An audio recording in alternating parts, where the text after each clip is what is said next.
The morning fog rolled across the training compound at Naval Amphibious Base Coronado like a gray blanket, muffling the sounds of preparation that echoed from the barracks. Sarah Martinez adjusted her gear for what felt like the 100th time, her hands trembling slightly as she checked each piece of equipment. At 24, she was one of only 3 women in the elite maritime special operations training program, a fact that seemed to follow her like a shadow wherever she went.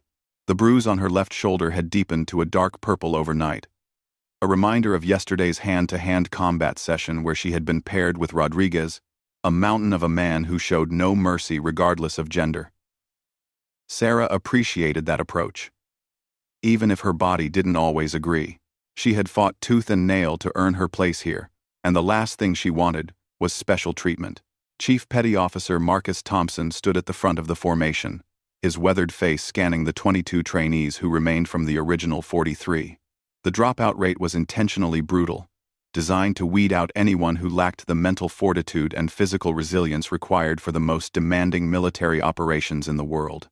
Thompson had seen hundreds of hopefuls come through these gates over his 15-year career as a SEAL medic and instructor. Few surprised him anymore.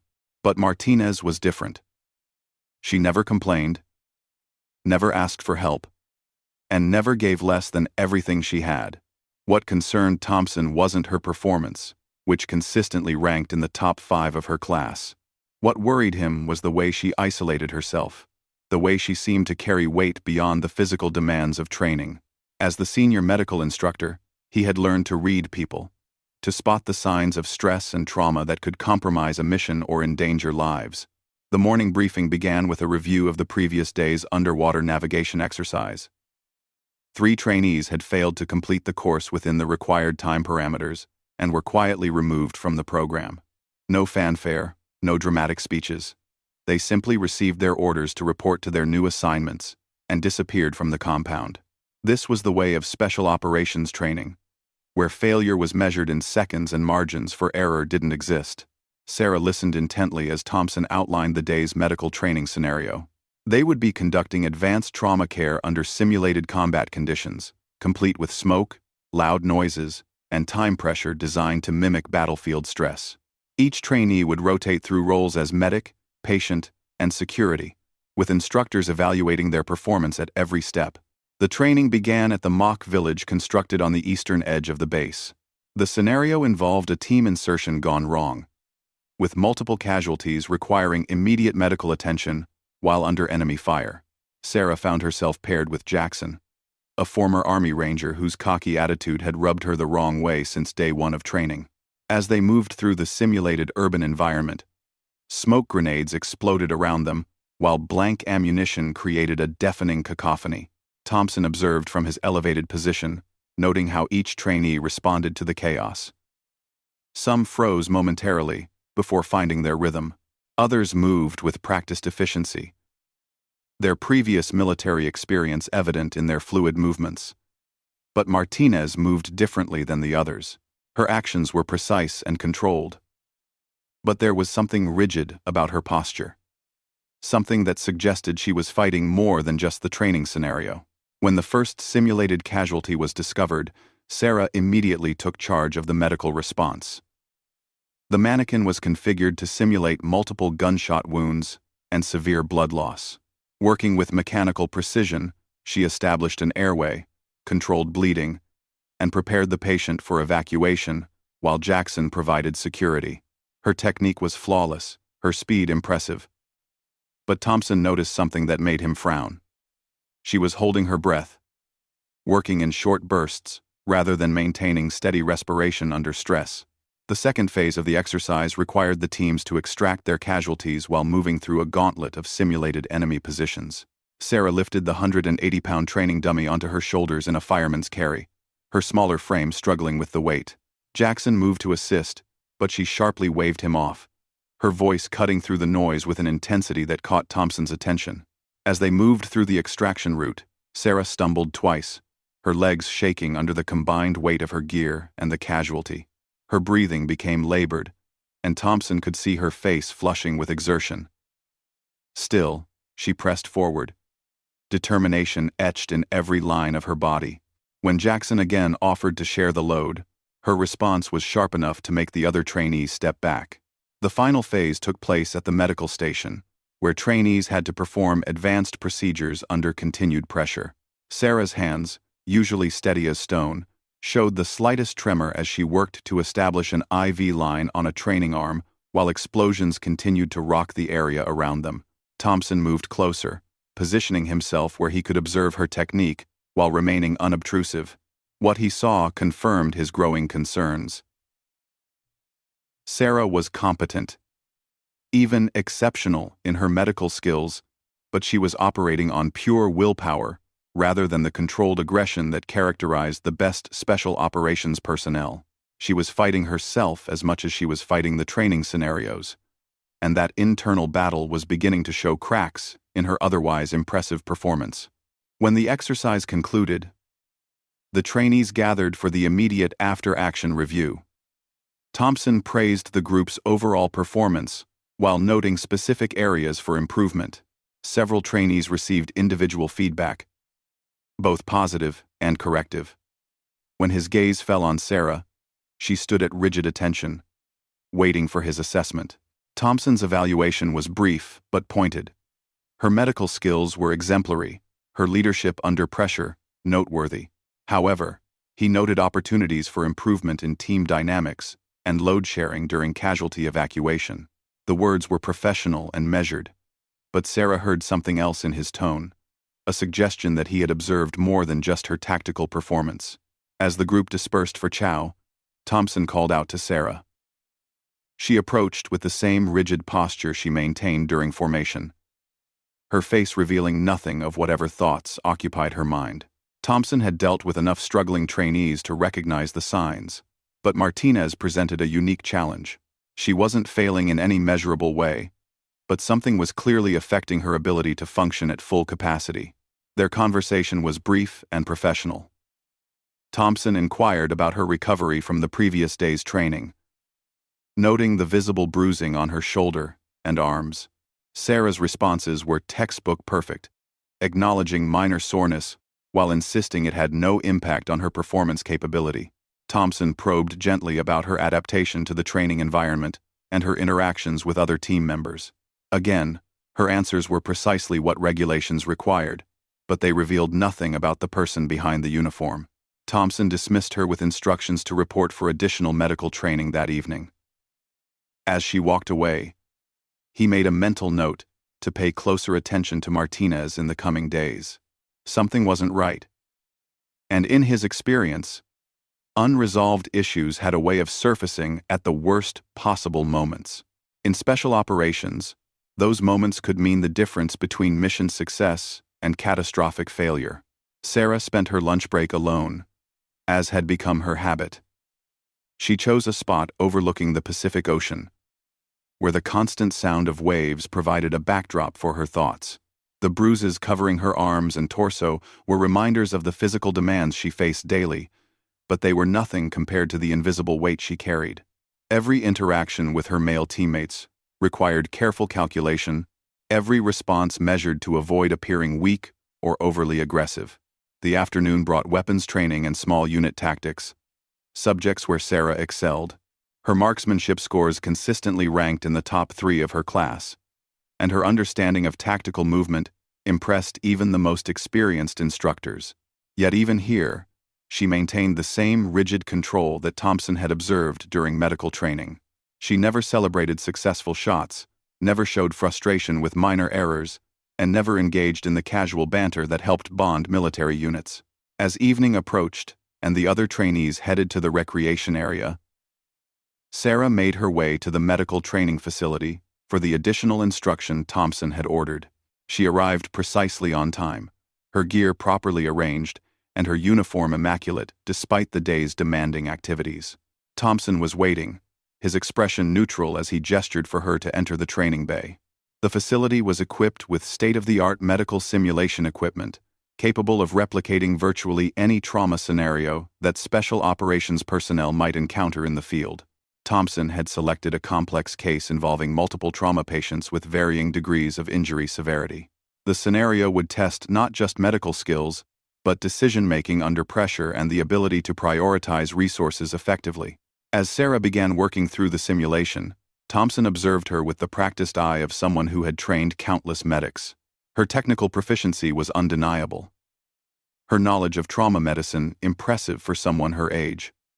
But the same rigid control that characterized all her actions was evident here as well. She worked with mechanical precision, following protocols perfectly but showing little of the adaptive thinking that separated good medics from exceptional ones. Thompson introduced complications into the scenario, simulating equipment failures and changing patient conditions that required immediate adjustments to treatment plans. Sarah adapted competently, but her responses suggested she was working from memory rather than intuition. When he added time pressure and environmental stressors, the cracks in her composure became more apparent. Her breathing became shallow, her movements slightly less coordinated, though she continued to perform within acceptable parameters. After the simulation ended, Thompson initiated a debrief session. His questions were designed to explore not just what Sarah had done, but why she had made specific decisions and how she had processed the stress of the scenario. Her answers were textbook accurate, but revealed little about her thought processes or emotional state during the exercise. Thompson shifted his approach, asking about her background and motivation for pursuing special operations training. Sarah's biography was impressive. Top of her class, in hospital corpsman school, decorated service in field medical units, multiple deployments to combat zones. Yet when she spoke about her experiences, there was a detachment in her voice that suggested unresolved trauma or emotional suppression. The conversation continued for nearly an hour, with Thompson probing gently but persistently about Sarah's adaptation to the training environment.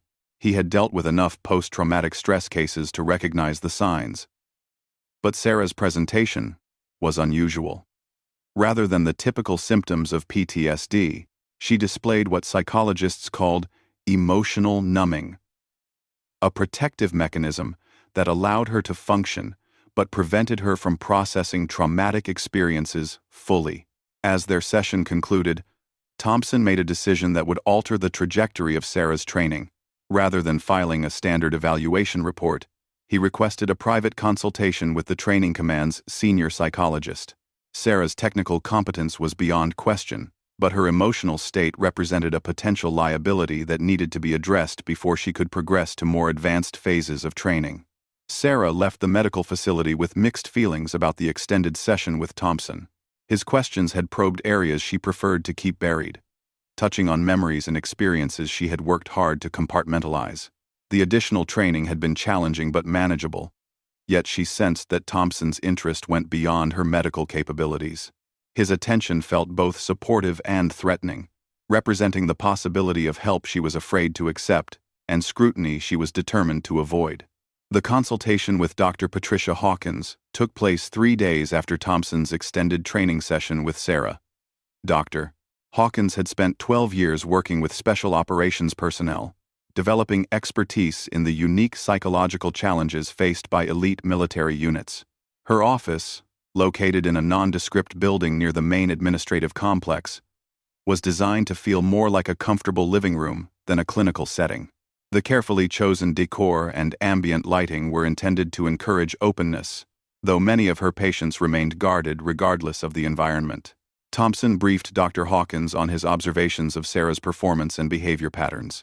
He described her exceptional technical competence, coupled with what he characterized as emotional rigidity and social isolation. While Sarah had committed no infractions and maintained excellent performance standards, Thompson's experienced eye detected warning signs that concerned him. In special operations, one day there, psychological stability was as critical as physical capability, and unresolved trauma had a way of surfacing at the worst possible moments. Dr. Hawkins reviewed Sarah's service record and psychological evaluation reports from her previous assignments. The documentation painted a picture of an exemplary service member who had performed admirably in challenging circumstances. However, several incidents mentioned in her file caught the psychologist's attention. During her deployment to Afghanistan, Sarah had been involved in a medical response to a vehicle-borne, improvised explosive device attack that resulted in multiple casualties. Her after-action report was thorough and professional, but the psychological evaluation conducted afterward noted signs of emotional suppression and difficulty processing the traumatic experience. Additional reports from her time with a forward surgical team described Sarah as competent but increasingly isolated from her peers. Colleagues praised her medical skills while noting her reluctance to participate in recreational activities or informal social interactions. Her supervisors had attributed this behavior to the stress of deployment and the demands of her position. But Dr. Hawkins recognized patterns that suggested deeper psychological concerns. The decision was made to conduct a comprehensive psychological evaluation, framed as a routine assessment rather than a response to specific concerns. This approach was designed to avoid making Sarah feel singled out, while allowing Dr. Hawkins to explore areas of concern identified by Thompson. The evaluation would include standardized psychological testing, clinical interviews, and observational assessments designed to identify potential issues that might affect Sarah's performance or safety. Sarah received notification of her scheduled evaluation through routine administrative channels, along with several other trainees who were undergoing similar assessments. The timing was presented as part of the normal progression through training phases, though Sarah's analytical mind recognized that her recent individual attention from Thompson might be related to the sudden scheduling. Nevertheless, she approached the evaluation with the same methodical preparation she applied to all aspects of her training. The initial session with Dr. Hawkins focused on establishing rapport and gathering background information about Sarah's military service and personal history. Dr. Hawkins employed a conversational approach, asking open-ended questions about Sarah's motivation for military service and her career aspirations.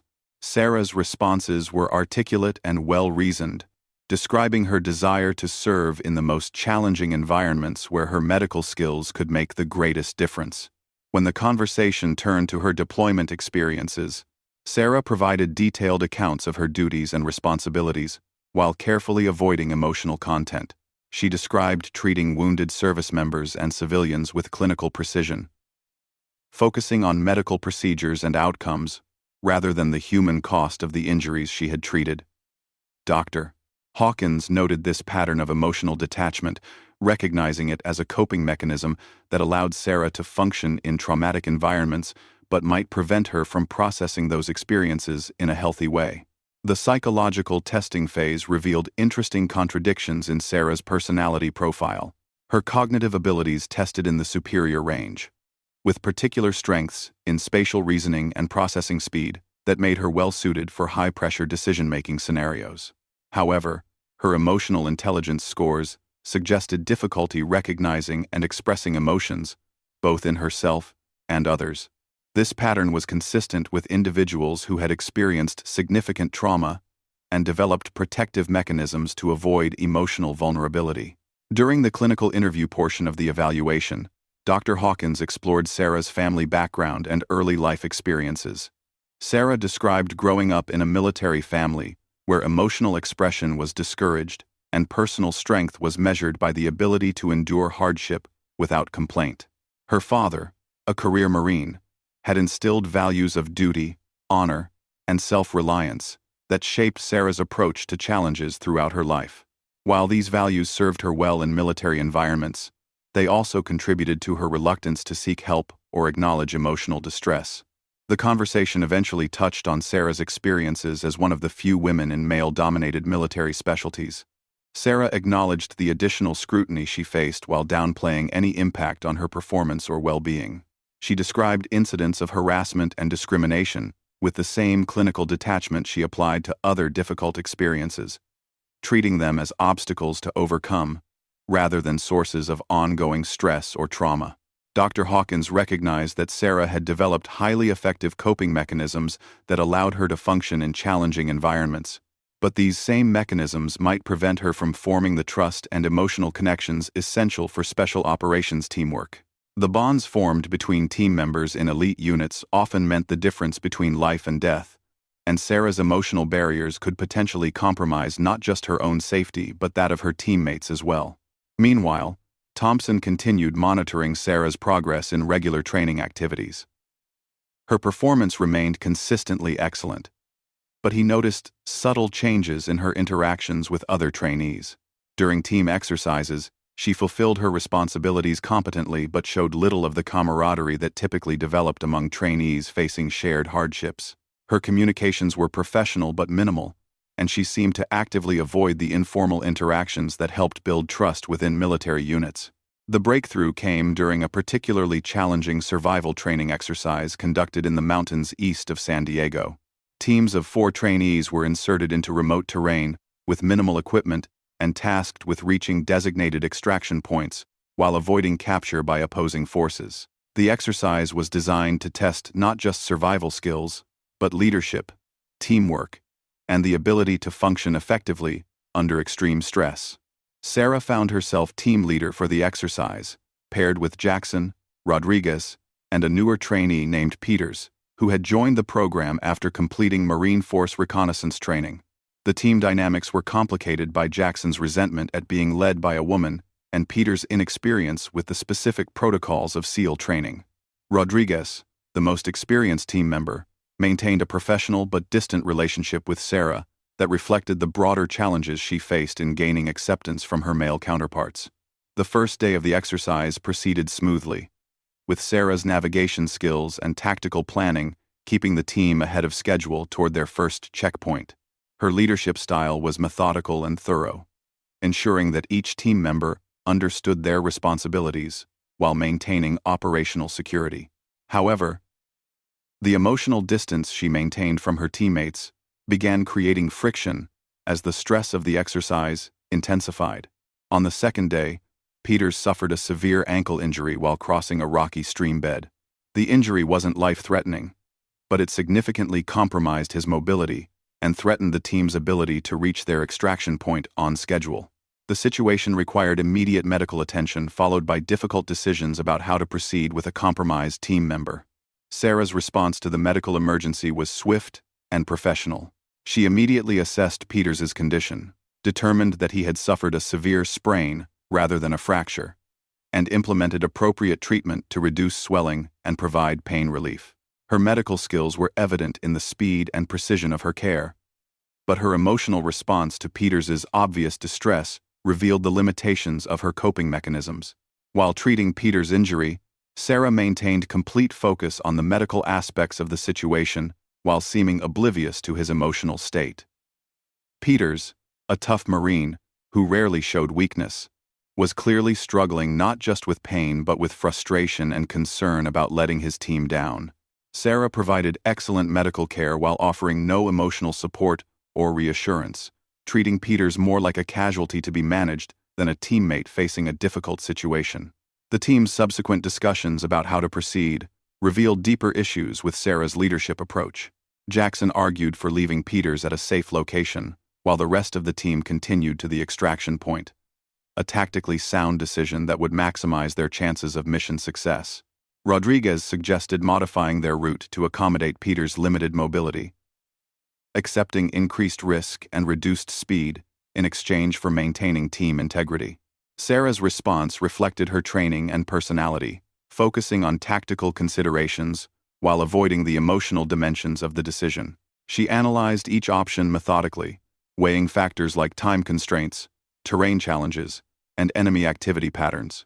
Her analysis was thorough and logical, but it failed to address the human elements that made such decisions so difficult. Peters' input was sought regarding his assessment of his own capabilities, but Sarah showed no recognition of his emotional investment in the team's success. The decision ultimately made was a compromise that reflected Sarah's analytical approach more than inspired leadership. The team would continue toward the extraction point with modifications to accommodate Peters' injury, but they would implement aggressive operational security measures to minimize detection by opposing forces. It was a reasonable solution that balanced competing priorities, but it lacked the emotional resonance that might have truly unified the team behind a common purpose. As the exercise continued, the physical and emotional stress began taking a toll on all team members. Sleep deprivation, limited food, and constant vigilance created conditions that tested psychological resilience as much as physical endurance. Sarah maintained her characteristic control and competence, but the other team members began showing signs of frustration with her leadership style. Jackson became increasingly vocal in his criticism of decisions he viewed as overly cautious, while Rodriguez withdrew into professional compliance, without the enthusiastic cooperation that characterized effective teams. The crisis came on the final day of the exercise, when the team was detected by opposing forces just hours before their scheduled extraction. The situation required immediate action to evade capture while maintaining their timeline to reach the pickup point. Sarah's initial response was to implement a pre-planned evasion route that would minimize contact with opposing forces while ensuring they reached the extraction point on schedule. However, Jackson challenged her decision, arguing for a more aggressive approach that would eliminate the pursuing forces and allow the team to proceed without further interference. His proposal was tactically sound but carried significantly higher risk, reflecting his frustration with what he perceived as Sarah's overly conservative leadership. The argument that followed revealed not just tactical disagreements but deeper tensions about authority, competence, and gender dynamics within the team. Sarah's response to the challenge was characteristic of her approach to conflict throughout training. She acknowledged Jackson's concerns while firmly maintaining her decision, citing regulatory guidelines and risk assessment protocols that supported her chosen course of action. Her arguments were logical and well supported, but they failed to address the emotional undercurrents of Jackson's challenge or the broader team dynamics that his outburst had revealed. The team proceeded with Sarah's plan, successfully evading capture and reaching the extraction point within the required time frame. From a tactical perspective, the exercise was a complete success, with all objectives achieved and all team members safely extracted. However, the post-exercise debriefing revealed significant concerns about team cohesion and leadership effectiveness that went beyond simple tactical execution. The debriefing session following the survival exercise took place in a sterile conference room where fluorescent lights cast harsh shadows across the faces of the 4 team members. Thompson sat at the head of the table with 2 other instructors, their expressions neutral as they prepared to dissect every aspect of the team's performance. The standard protocol required each team member to provide their assessment of the exercise, focusing on tactical execution, leadership decisions, and team dynamics. Sarah presented her after-action report with characteristic precision, outlining their route selection, timeline management, and successful completion of all assigned objectives. Her analysis was thorough and professional, noting areas where performance could be improved while highlighting tactical successes that demonstrated effective planning and execution. However, her report conspicuously avoided any mention of the interpersonal conflicts that had marked the final day of the exercise. Jackson's report told a different story. While acknowledging the team's tactical success, he raised concerns about leadership decisions that he characterized as overly risk-averse and lacking in decisive action. His criticism was carefully worded to avoid direct insubordination, but the underlying message was clear. He questioned Sarah's ability to make the hard choices required in combat situations. His comments reflected not just disagreement with specific decisions, but broader doubts about her suitability for special operations leadership. Rodriguez provided a more diplomatic assessment that nevertheless echoed some of Jackson's concerns.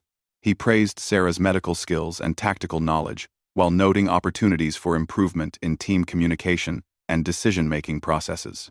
His professional tone couldn't entirely mask his observation that the team had functioned more like a collection of individuals than a cohesive unit working toward common objectives. Peters, despite his injury and limited experience, offered perhaps the most insightful perspective. He acknowledged his own limitations during the exercise while noting that the team had never quite gelled in the way he had experienced with other military units. His comments suggested that while individual competence was high, the emotional connections that transformed groups into teams had never fully developed. Thompson's evaluation focused on tactical execution and mission accomplishment, areas where the team had performed admirably. However, his experienced eye had observed the interpersonal dynamics that concerned him about Sarah's development as a leader. The same emotional distance that protected her from trauma also prevented her from connecting with teammates in ways that fostered trust and loyalty. In special operations, where personnel often operated in small, isolated units under extreme stress, these connections could mean the difference between mission success and catastrophic failure. Dr. Hawkins received a detailed briefing on the exercise outcomes and team dynamics, information that provided crucial context for her ongoing evaluation of Sarah's psychological state. The patterns observed during the survival exercise confirmed her assessment that Sarah had developed coping mechanisms that allowed her to function effectively as an individual performer, but limited her ability to lead and inspire others. The challenge was determining whether these patterns could be modified through targeted intervention or represented fundamental limitations that would prevent her from succeeding in special operations roles. The psychological evaluation continued, with more intensive sessions designed to explore the roots of Sarah's emotional detachment and assess her potential for change. Dr. Hawkins employed various therapeutic techniques to help Sarah recognize and articulate emotions that she had learned to suppress. The process was challenging for someone whose survival had depended on maintaining emotional control, but it began revealing the experiences that had shaped her protective mechanisms. Sarah's childhood had been marked by constant relocations as her Marine father advanced through the ranks, creating a pattern of temporary relationships that never had time to deepen into lasting connections. Her mother, struggling with depression and alcohol abuse, had been emotionally unavailable during critical developmental years, forcing Sarah to become self-reliant at an early age.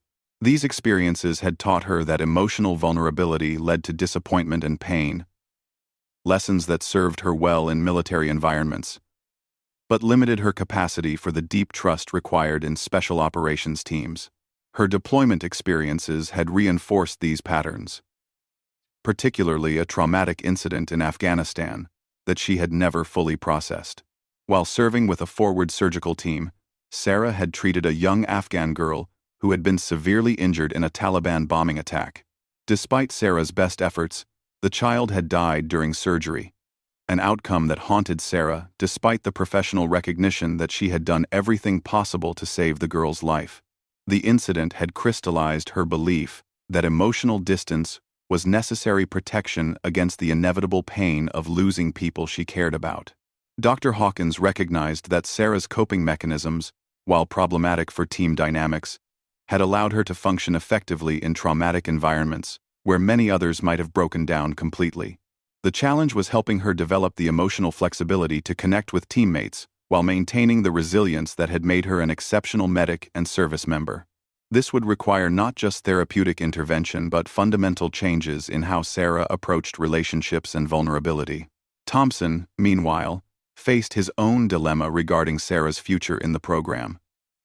Her technical competence was undeniable, and her determination and work ethic were exemplary.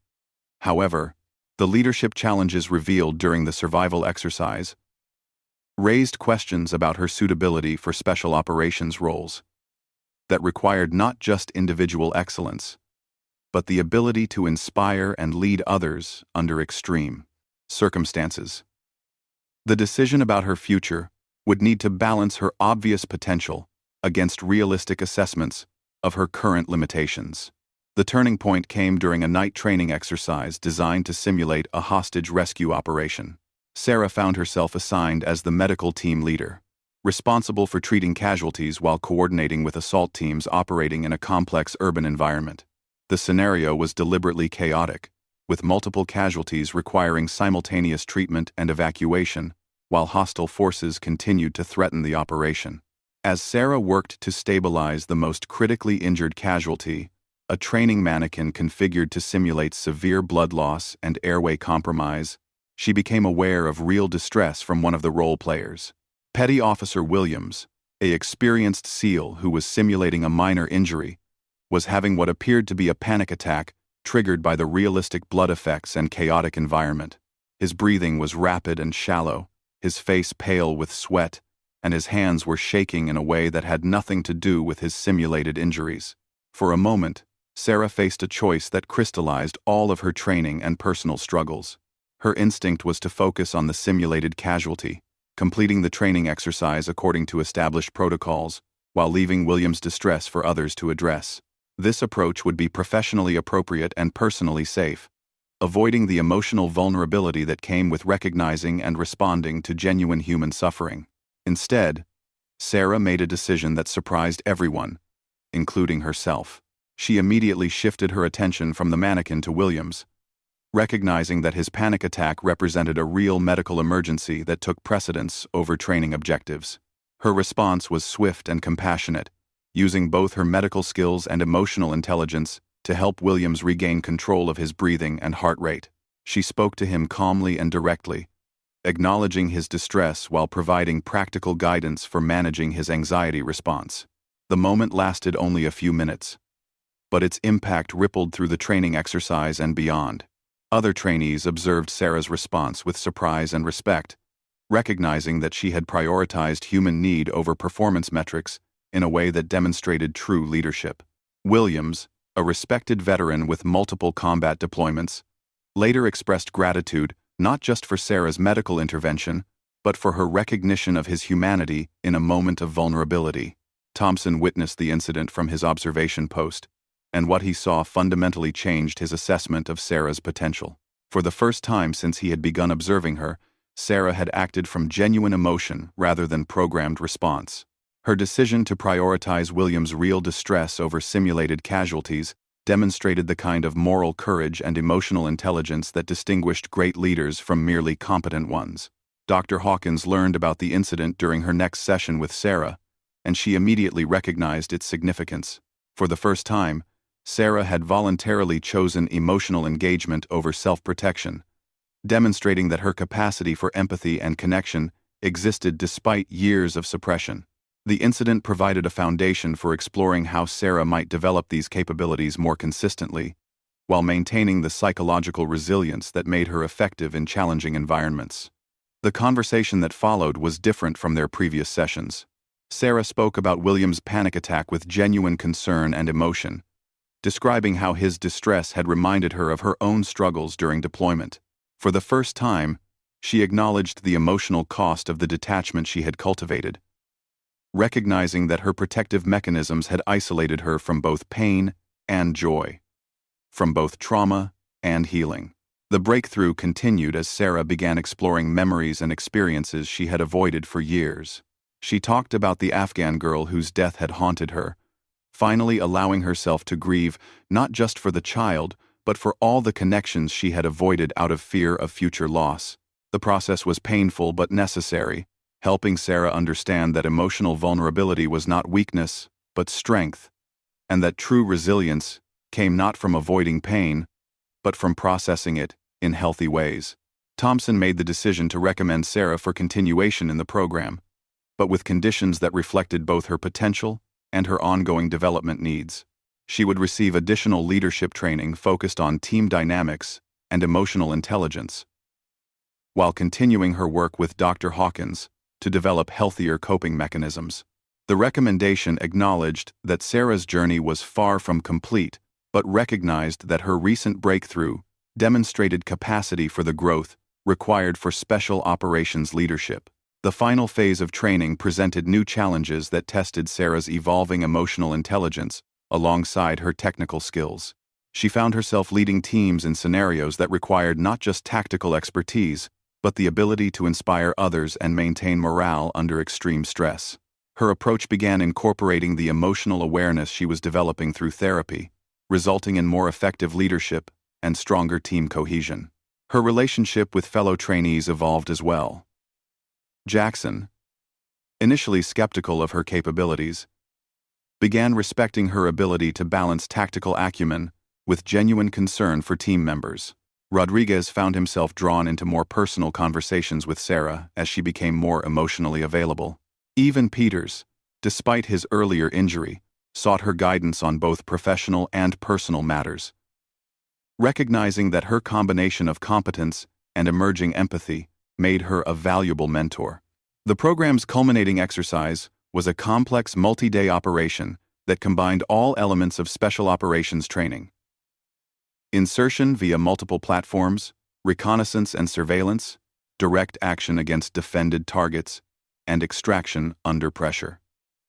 Sarah served as the overall medical coordinator, responsible for ensuring casualty care capabilities throughout the operation while maintaining medical readiness for potential real emergencies. Her performance during this final test demonstrated how far she had progressed since the beginning of training. While maintaining her characteristic technical excellence, she now brought emotional intelligence and genuine caring to her leadership role. She anticipated team members' needs, provided encouragement during difficult moments, and made decisions that balanced tactical requirements with concern for personnel welfare. Most importantly, she had learned to accept help and support from others, recognizing that vulnerability could be a source of strength rather than weakness. The graduation ceremony took place on a perfect California morning, with families and commanders gathered to recognize the achievement of the 18 trainees who had completed the program. Sarah stood in formation with her classmates, no longer the isolated individual who had begun training months earlier. The bruises that had once been symbols of her determination to endure anything alone had been replaced by the confident bearing of someone who had learned that true strength came from connection rather than isolation. Thompson watched the ceremony with satisfaction, knowing that Sarah's journey represented one of the most challenging and rewarding development cases of his career. She had entered the program as an exceptional individual performer, but was leaving as a leader capable of inspiring and caring for others. The transformation hadn't been easy, requiring confrontation with deeply held beliefs and painful memories, but the result was someone who could serve effectively in the most demanding military environments, while maintaining her humanity and emotional health. Dr. Hawkins observed from the audience, proud of the progress Sarah had made in their work together. The young woman who had once used emotional detachment as armor had learned to embrace vulnerability as strength, developing the emotional intelligence and interpersonal skills necessary for effective leadership. While challenges remained, Sarah now possessed the tools and self-awareness needed to continue growing and developing throughout her career.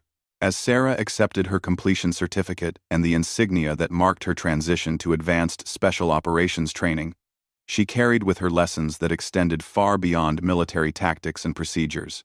She had learned that healing required courage, that strength included the ability to ask for help, and that true leadership meant caring for others as deeply as she cared for the mission.